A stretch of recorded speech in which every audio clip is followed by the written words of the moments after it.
Hello friend, आप सभी का हमारे यूट्यूब चैनल ब्राइट बुद्धि में आप सभी का स्वागत है। आज हम पढ़ेंगे अध्याय 4 कृषि। ये क्लास 10th की समकालीन भारत भाग 2 की बुक की एनालिसिस है। तो आप ये देख सकते हैं कृषि भाग 4। इससे पहले क्लास लेसन 3 तक हम समाप्त कर चुके हैं। तो आप हमारे प्लेलिस्ट में जा कर के शेष अध्याय को कंप्लीट करके आप अध्याय 4 कृषि देख सकते हैं। वीडियो अच्छा लगे तो चैनल को ज़रूर लाइक सब्सक्राइब कीजिए और बेल घंटी ज़रूर बजाएं और अपने हित मित्र दोस्त के साथ ज़रूर शेयर कीजिए। तो चलिए शुरू करते हैं। आज हम कृषि अध्याय 4। कृषि की दृष्टि से भारत एक महत्वपूर्ण देश है। इसकी 2/3 जनसंख्या कृषि कार्यों में संलग्न है। कृषि एक प्राथमिक क्रिया है जो हमारे लिए अधिकांश खाद्यान्न उत्पन्न करती है। खाद्यान्नों के अतिरिक्त ये विभिन्न उद्योगों के लिए कच्चा माल भी पैदा करती है। इसके अतिरिक्त कुछ उत्पादों जैसे कि चाय, कॉफ़ी, मसाले इत्यादि का भी निर्यात किया जाता है। क्या आप कृषिगत कच्चे माल पर आधारित कुछ उद्योगों का नाम बता सकते हैं? कृषि के प्रकार। कृषि हमारे देश की प्राचीन आर्थिक क्रिया है। पिछले हजारों वर्ष के दौरान पर्यावरण, प्रौद्योगिकी और सामाजिक सांस्कृतिक रीति रिवाजों के अनुसार खेती करने की विधियों में सार्थक परिवर्तन हुआ है। जीवन निर्वाह खेती से लेकर वाणिज्य खेती तक कृषि के अनेक प्रकार हैं। वर्तमान समय में भारत के विभिन्न भागों में निम्नलिखित प्रकार के कृषि तंत्र अपनाए गए हैं। प्रारंभिक जीविका निर्वाह कृषि। इस प्रकार की कृषि भारत के कुछ भागों में अभी भी की जाती है। प्रारंभिक जीवन निर्वाह कृषि भूमि के छोटे टुकड़ों पर आदिम कृषि औजारों जैसे लकड़ी के हल, दांव और खुदाई करने वाले छड़ी तथा परिवार अथवा समुदाय श्रम की मदद से की जाती है। इस प्रकार की कृषि प्रायः मानसून, मृदा की प्राकृतिक उर्वरता और फसल उगाने के लिए अन्य पर्यावरणीय परिस्थितियों की उपयुक्तता पर निर्भर करती है।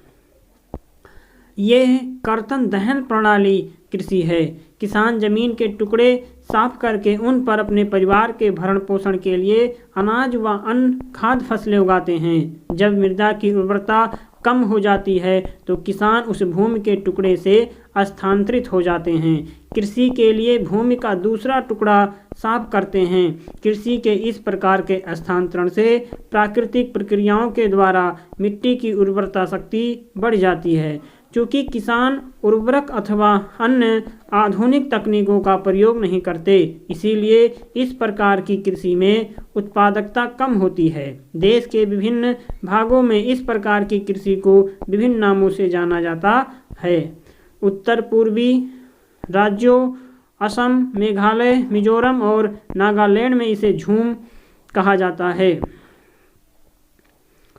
झूम कृषि कहाँ पे कहा जाता है? तो ये कहा जाता है उत्तर पूर्वी राज्यों जैसे कि असम, मेघालय, मिजोरम और नागालैंड में इसे झूम कहा जाता।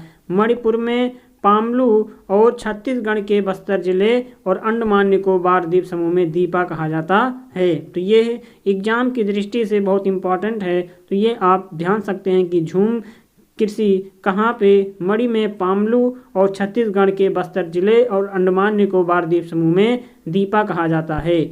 जाइए, झूम कृषि क्या है? झूम कर्तन दहन प्रणाली कृषि को मैक्सिको और मध्य अमेरिका में मिल्पा, वेनेजुएला में कॉन्गो, ब्राज़ील में रोका और मध्य अफ्रीका में मशोले, इंडोनेशिया में लदांग, वियतनाम में रे के नाम से जाना जाता है। मतलब कि झूम कृषि को निम्न देशों में निम्न नामों से जाना जाता है।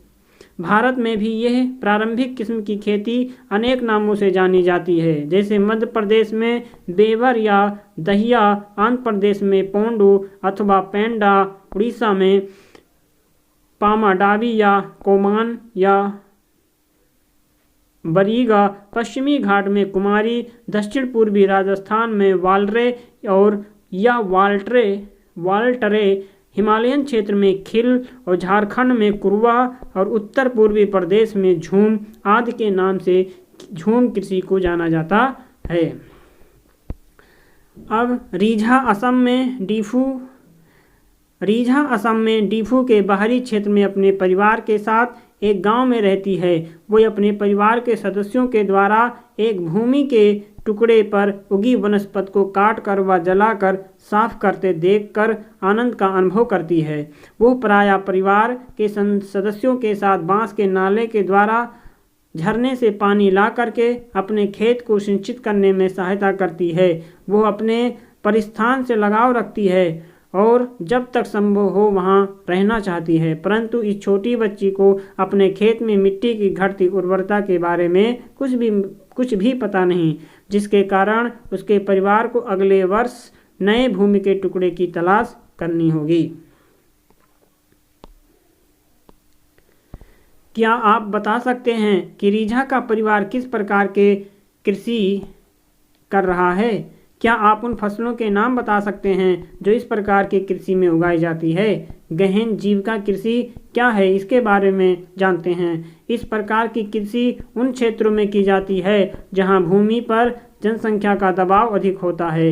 यह श्रम गहन खेती है जहां अधिक उत्पादन के लिए अधिक मात्रा में जैव रासायनिक निवेशों और सिंचाई का प्रयोग किया जाता है। क्या आप भारत के कुछ राज्यों के नाम बता सकते हैं जहां इस प्रकार की कृषि की जाती है? भू स्वामित्व में विरासत के अधिकार के कारण पीढ़ी दर पीढ़ी जोतों का आकार छोटा और अलाभप्रद होता जा रहा है।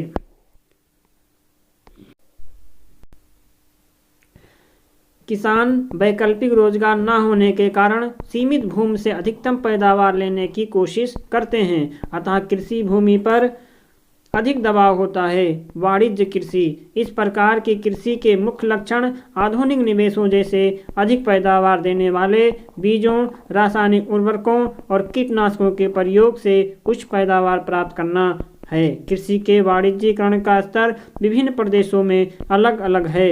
उदाहरण के लिए हरियाणा और पंजाब में चावल वाणिज्य की एक फसल है, परंतु उड़ीसा में यह एक जीविका फसल है।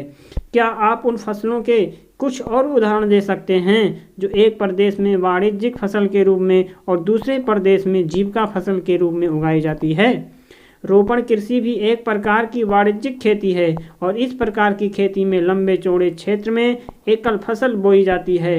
रोपण कृषि उद्योग कृषि के बीच एक अंतःपृष्ठ है। रोपण कृषि व्यापक क्षेत्र में की जाती है जो अत्यधिक पूंजी और श्रमिकों की सहायता से की जाती है।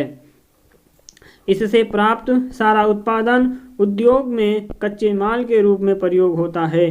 भारत में चाय, कॉफी, रबड़, गन्ना, केला इत्यादि महत्वपूर्ण रोपण फसलें हैं। असम और उत्तरी बंगाल में चाय, कर्नाटक में कॉफी वहाँ की मुख्य रोपण फसलें हैं। चूँकि रोपण कृषि में उत्पादन बिक्री के लिए होता है,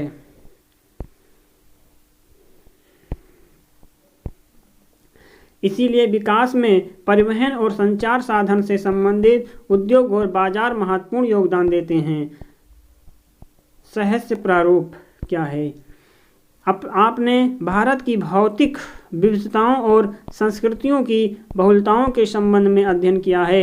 ये देश में कृषि पद्धतियों और सहस्य प्रारूपों में प्रतिबिंबित होता है। इसीलिए देश में बोई जाने वाली फसलों में अनेक प्रकार के खाद्यान्न और रेशे वाली फसलें, सब्जियां, फल, मसाले इत्यादि शामिल हैं। भारत में 3 शस्य ऋतुएं हैं जो इस प्रकार हैं: रबी, खरीफ और जायद। रबी फसलों को शीत ऋतु में अक्टूबर से दिसंबर के मध्य बोया जाता है। ये इम्पॉर्टेंट लाइन है कि रबी की फसल कब बोया जाता है, तो यह अक्टूबर से दिसंबर के मध्य बोया जाता है। ग्रीष्म ऋतु में अप्रैल से जून के मध्य काटा जाता है और गेहूँ, जौ, मटर, चना, सरसों मुख्य रबी फसलें हैं। यद्यपि ये फसलें देश के विस्तृत भाग में बोई जाती हैं, उत्तर और उत्तर पश्चिमी राज्य जैसे पंजाब, हरियाणा, हिमाचल प्रदेश, जम्मू कश्मीर, उत्तराखंड और उत्तर प्रदेश गेहूं और अन्य रबी फसलों के उत्पादन के लिए महत्वपूर्ण राज्य हैं। शीत ऋतु में शीतोष्ण पश्चिमी विक्षोभों से होने वाली वर्षा इन फसलों के उत्पादन में सहायक होती हैं।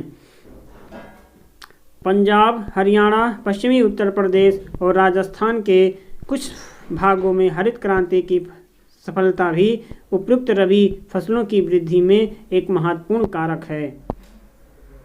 खरीफ फसलें देश के विभिन्न क्षेत्रों में मानसून के आगमन के साथ बोई जाती हैं और सितंबर-अक्टूबर में काट ली जाती हैं। तो खरीफ की फसलें कब बोई जाती हैं? सितंबर और अक्टूबर में। और कब काटी जाती हैं? मानसून के आगमन के साथ बोई जाती हैं और सितंबर-अक्टूबर के काट ली जाती। इस ऋतु में बोई जाने वाली मुख्य फसलें होती हैं चावल, मक्का, ज्वार, बाजरा, तुर्क अथवा अरहर, मूंग, उड़द, कपास, जूट, मूंगफली, सोयाबीन शामिल हैं। चावल की खेती मुख्य रूप से असम, पश्चिमी बंगाल, उड़ीसा, आंध्र प्रदेश, तेलंगाना, तमिलनाडु, केरल और महाराष्ट्र, विशेषकर कोंकण तटीय क्षेत्र, उत्तर प्रदेश और बिहार में की जाती है। पिछले कुछ वर्षों में चावल पंजाब और हरियाणा में बोई जाने वाली महत्वपूर्ण फसल बन गई। असम, पश्चिमी बंगाल, उड़ीसा में धान की 3 फसलें आस, अमन और बोरो बोई जाती है। रबी और खरीफ फसल ऋतुओं के बीच ग्रीष्म ऋतु में बोई जाने वाली फसल को जायद फसल कहा जाता है। अर्थात रबी और खरीफ फसल ऋतुओं के बीच बोई जाने या बीच ग्रीष्म ऋतु में बोई जाने वाली फसल को जायद फसल कहते हैं। जायद ऋतु में मुख्यतः तरबूज, खरबूजे, खीरे, सब्जियों और चारे की फसल की खेती की जाती। गन्ने की फसल को तैयार होने में लगभग 1 वर्ष लगता है। मुख्य फसलें मिट्टी, जलवायु, कृषि पद्धति में अंतर के कारण देश के विभिन्न क्षेत्रों में अनेक प्रकार की खाद्य और अखाद्य फसलें उगाई जाती हैं। भारत में उगाई जाने वाली मुख्य फसलें हैं गेहूँ, चावल, मोटे अनाज, दालें, चाय, कॉफ़ी, गन्ना, तिलहन, कपास और जूट इत्यादि। चावल भारत में अधिकांश लोगों को खाद्यान्न चावल है। हमारा देश चीन के बाद दूसरा सबसे बड़ा चावल उत्पादक देश है। यह एक खरीफ की फसल है जिसे उगाने के लिए उच्च तापमान और अधिक आर्द्रता की आवश्यकता होती है। कम वर्षा होने वाले क्षेत्रों में इसे सिंचाई करके उगाया जाता है। चावल उत्तर और उत्तर पूर्वी मैदानी तटीय क्षेत्रों और डेल्टाई प्रदेशों में उगाया जाता है। नहरों के जाल और नलकूपों की सघनता के कारण पंजाब, हरियाणा, पश्चिमी उत्तर प्रदेश और राजस्थान के कुछ कम वर्षा वाले क्षेत्रों में चावल की फसल उगाना संभव हो पाता। गेहूं भारत की दूसरी सबसे महत्वपूर्ण खाद्यान्न फसल है जो देश के उत्तर पश्चिमी भागों में पैदा की जाती है। रबी की फसल को उगाने के लिए शीत ऋतु और पकाने के समय खाली धूप की आवश्यकता होती है। इसे उगाने के लिए समान रूप से वितरित 50 से 75 सेंटीमीटर वार्षिक वर्षा की आवश्यकता होती है। देश में गेहूं उगाने वाले 2 मुख्य क्षेत्र हैं। उत्तर पश्चिम में गंगा सतलुज का मैदान और दक्कन का काली मिट्टी वाला प्रदेश। पंजाब, हरियाणा, उत्तर प्रदेश, मध्य प्रदेश, बिहार, राजस्थान के कुछ भाग गेहूं पैदा करने वाले मुख्य राज्य हैं। मोटे अनाज में ज्वार, बाजरा, रागी भारत में उगाए जाने वाले मुख्य मोटे अनाज हैं। यद्यपि मोटा अनाज कहा जाता है परंतु इसमें पोषक तत्वों की मात्रा अधिक होती है। उदाहरणतः रागी में प्रचुर मात्रा में लोहा और कैल्शियम, सूक्ष्म पोषक और भूसी मिलती है। क्षेत्रफल और उत्पादन की दृष्टि से ज्वार देश की तीसरी महत्वपूर्ण खाद्यान्न फसलें हैं। ये फसल वर्षा पर निर्भर होता है। अधिकतर आर्द्र क्षेत्रों में उगाई जाने के कारण इसके लिए सिंचाई की आवश्यकता नहीं होती। इसके प्रमुख उत्पादक राज्य महाराष्ट्र, कर्नाटक, आंध्र प्रदेश और मध्य प्रदेश हैं। बाजरा ये बलुआ और उथली काली मिट्टी पर उगाया जाता है। राजस्थान, उत्तर प्रदेश, महाराष्ट्र, गुजरात, हरियाणा के कुछ मुख्य उत्पादक राज्य हैं। रागी शुष्क प्रदेशों की फसल है और यह लाल, काली, बलुआ, दोमट, उथली काली मिट्टी पर अच्छी तरह उगाई जाती है। रागी के प्रमुख उत्पादक राज्य कर्नाटक, हिमाचल प्रदेश, उत्तराखंड, सिक्किम, झारखंड, अरुणाचल प्रदेश हैं। मक्का यह एक ऐसी फसल है जो खाद्यान्न व चारा दोनों रूप में प्रयोग होता है। यह एक खरीफ की फसल है। मक्का खरीफ की फसल में आता है। जो 21 सेल्सियस से 27 सेल्सियस के तापमान में और पुरानी जलोढ़ मिट्टी पर अच्छी प्रकार से उगाई जाती है। बिहार जैसे कुछ राज्यों में मक्का रबी की ऋतु में भी उगाई जाती है। आधुनिक प्रौद्योगिकी निवेशों जैसे उच्च पैदावार देने वाले बीजों, उर्वरकों, सिंचाई के उपयोग से मक्का का उत्पादन बढ़ा। कर्नाटक, मध्य प्रदेश, उत्तर प्रदेश, बिहार, आंध्र प्रदेश, तेलंगाना मक्का के प्रमुख उत्पादक राज्य हैं। दालें। भारत विश्व में दालों का सबसे बड़ा उत्पादक तथा उपभोक्ता देश है। शाकाहारी खाने में दालें सबसे अधिक प्रोटीनदायक होती हैं। तूर अर्थात अरहर, उड़द, मूंग, मसूर, मटर, चना भारत की मुख्य दलहनी फसलें हैं। क्या आप बता सकते हैं कि इनमें से कौन सी दालें खरीफ में और कौन सी दालें रबी में उगाई जाती हैं? दालों को कम नमी की आवश्यकता होती है और इन्हें शुष्क परिस्थितियों में भी उगाया जा सकता है। फलीदार फसलें होने के नाते अरहर को छोड़कर अन्य सभी दालें वायु में नाइट्रोजन लेकर के भूमि की उर्वरता को बनाए रखती हैं। अतः इन फसलों की आम तौर पर अन्य फसलों के आवर्तन में बोया जाता है और भारत में मध्य प्रदेश, राजस्थान, महाराष्ट्र, उत्तर प्रदेश और कर्नाटक दाल का मुख्य उत्पादक राज्य है। खाद्यान्न के अलावा अन्य खाद्यान्न फसलें। गन्ना एक उष्ण और उपोष्णकटिबंधीय फसल है। यह 21 डिग्री सेल्सियस से 27 सेल्सियस तापमान और 75 सेंटीमीटर से 100 सेंटीमीटर वार्षिक वर्षा वाली उष्ण और आर्द्र जलवायु में बोई जाती है। कम वर्षा वाले प्रदेशों में सिंचाई की आवश्यकता होती है। इसे अनेक मिट्टियों में उगाया जाता है और इसके लिए बुआई से लेकर कटाई तक शारीरिक श्रम की आवश्यकता होती है। ब्राज़ील के बाद भारत गन्ने का दूसरे सबसे बड़ा उत्पादक देश है। यह चीनी, गुड़, खांडसारी और शीरा बनाने के काम आता। उत्तर प्रदेश, महाराष्ट्र, कर्नाटक, तमिलनाडु, आंध्र प्रदेश, तेलंगाना, बिहार, पंजाब, हरियाणा गन्ना के मुख्य उत्पादक राज्य हैं। तिलहन 2018 में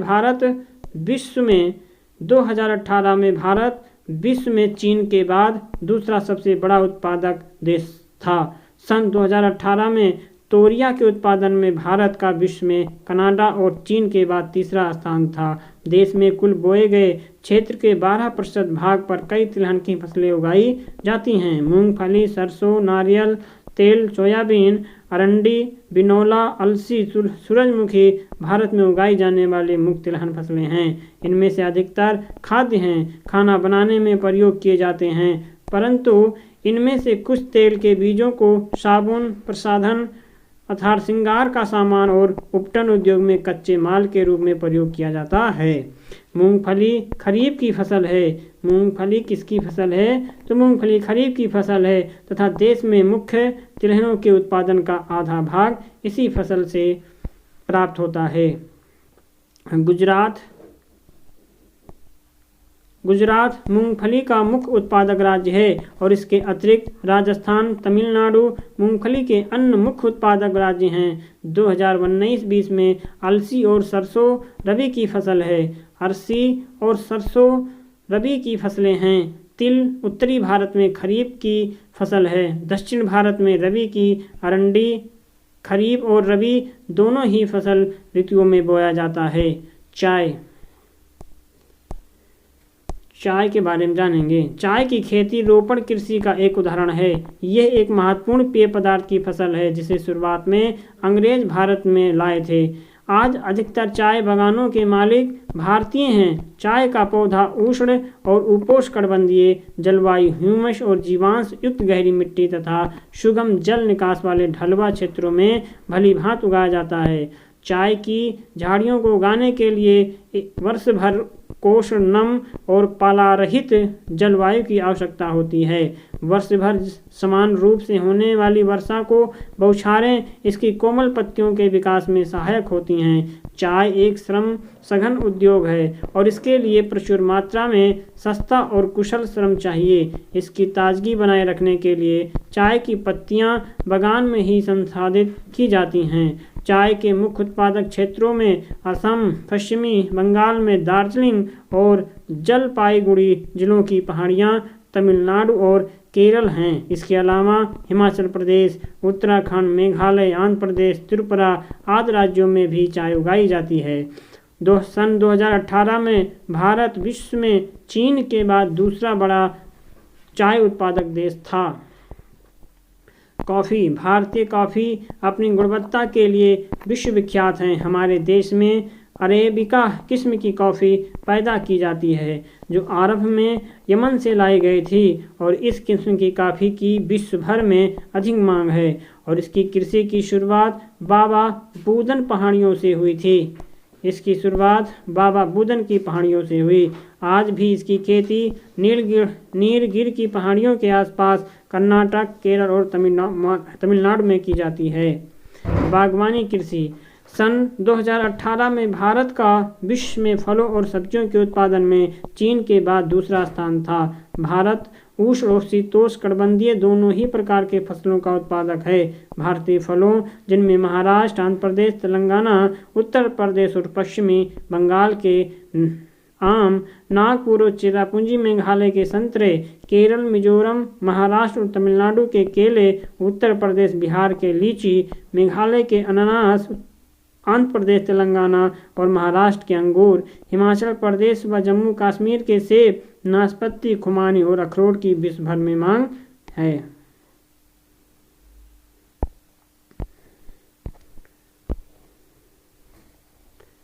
भारत का मटर, फूल गोभी, प्याज और बंद गोभी, टमाटर, बैंगन और आलू उत्पादन में प्रमुख स्थान है। भारत का मटर, फूल गोभी, प्याज, बंद गोभी, टमाटर, बैंगन, आलू उत्पादन में प्रमुख स्थान है।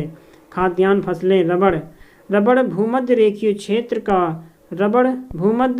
क्षेत्र की फसल है, परंतु विशेष परिस्थितियों में उष्ण और उपोष्ण क्षेत्रों में भी उगाई जाती है। इसको 200 सेंटीमीटर से अधिक वर्षा और 25 सेल्सियस से अधिक तापमान वाली नम आर्द्र जलवायु की आवश्यकता होती है। रबड़ एक महत्वपूर्ण कच्चा माल है जो उद्योगों में प्रयुक्त होता है। इसे मुख्य रूप से केरल, तमिलनाडु, कर्नाटक, अंडमान निकोबार द्वीप समूह और मेघालय में गारो पहाड़ियों में उगाया जाता है। उन वस्तुओं की सूची बनाएं जिसमें रबड़ से बनती है और हम उनका प्रयोग करते हैं। रेशेदार फसलें। कपास, जूट, सन, प्राकृतिक रेशम भारत में उगाई जाने वाली 4 प्रमुख रेशेदार फसलें हैं। इनमें से पहली 3 मिट्टी में फसल उगाने से प्राप्त होती है और चौथा रेशम के कीड़े कोकून से प्राप्त होता है, जो मलबरी पेड़ की हरी पत्तियों पर पलता है। रेशम उत्पादन के लिए रेशम के कीड़ों का पालन रेशम उत्पादन कहलाता है, जिसे हम इंग्लिश में सेरीकल्चर कहते हैं। कपास। भारत को कपास के पौधे का मूल स्थान माना जाता है। सूती कपड़ा उद्योग में कपास एक मुख्य कच्चा माल है। कपास उत्पादन में भारत विश्व में चीन के बाद दूसरा स्थान है। 2017 में दक्कन पठार के शुष्कोत्तर भागों में काली मिट्टी कपास उत्पादन के लिए उपयुक्त मानी जाती है। इस फसल को उगाने के लिए उच्च तापमान, हल्की वर्षा या सिंचाई, 210 पाला रहित दिन और खिली धूप की आवश्यकता होती है। ये खरीफ की फसल है और इसे पक कर तैयार होने में 6 से 8 महीने लगते हैं। महाराष्ट्र, गुजरात, मध्य प्रदेश, कर्नाटक, आंध्र प्रदेश, तेलंगाना, तमिलनाडु, पंजाब, हरियाणा, उत्तर प्रदेश कपास के मुख्य उत्पादक राज्य हैं। जूट को सुनहरा रेशा कहा जाता है।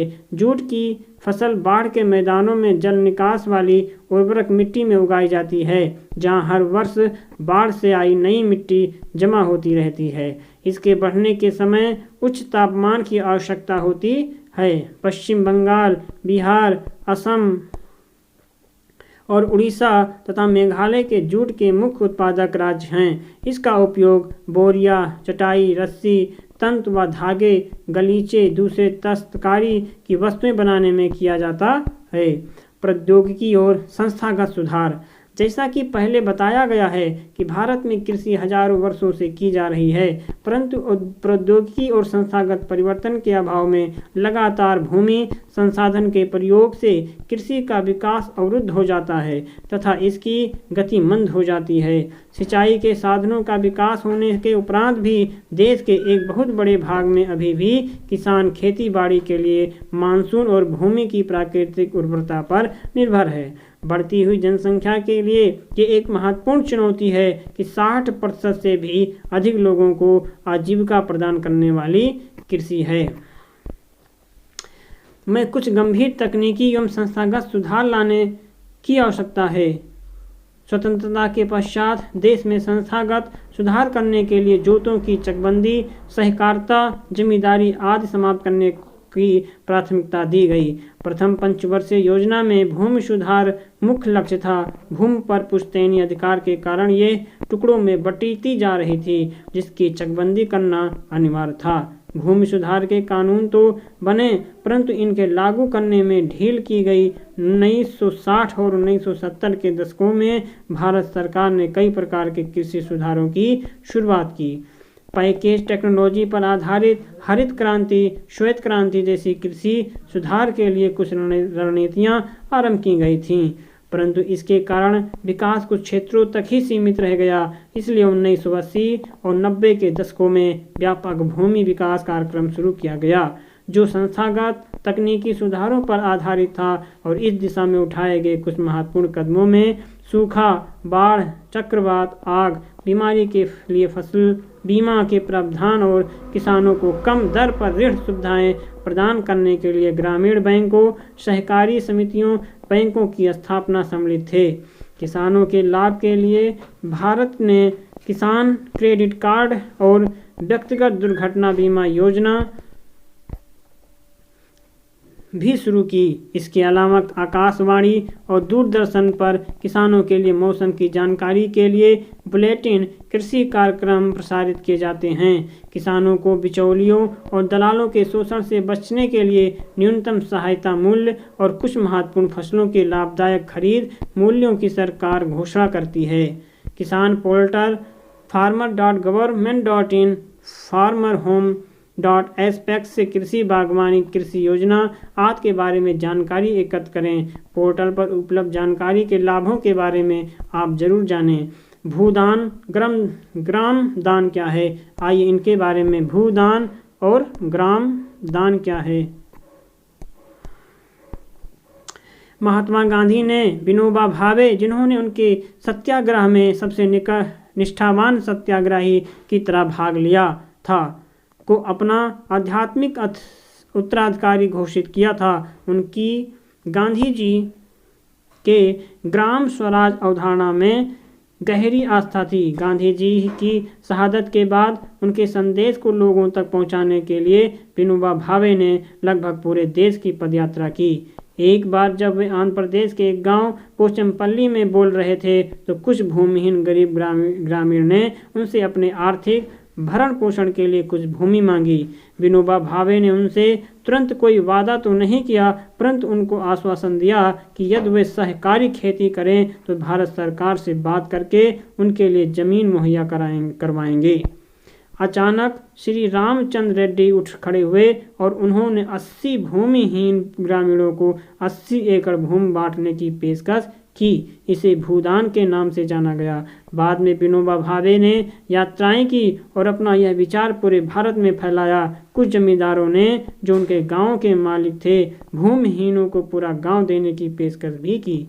इसे ग्राम दान कहा गया, परंतु कुछ जमींदारों ने तो भूमि सीमा कानून से बचने के लिए अपनी भूमि का एक हिस्सा दान किया था। विनोबा भावे के द्वारा किए गए इस भूदान ग्राम दान आंदोलन को रक्तहीन क्रांति का भी नाम दिया गया है। तो वीडियो आपको कैसी लग रही है? वीडियो में अच्छा लग रहा है तो चैनल को जरूर सब्सक्राइब कीजिए और अपने हित मित्र दोस्तों के साथ जरूर शेयर कीजिए। यहाँ पर कुछ वैकल्पिक प्रश्न हैं जिनके उत्तर आप दे सकते हैं। कौन सा उस कृषि प्रणाली को दर्शाता है जिसमें एक फसल लंबे चौड़े क्षेत्र में उगाई जाती है?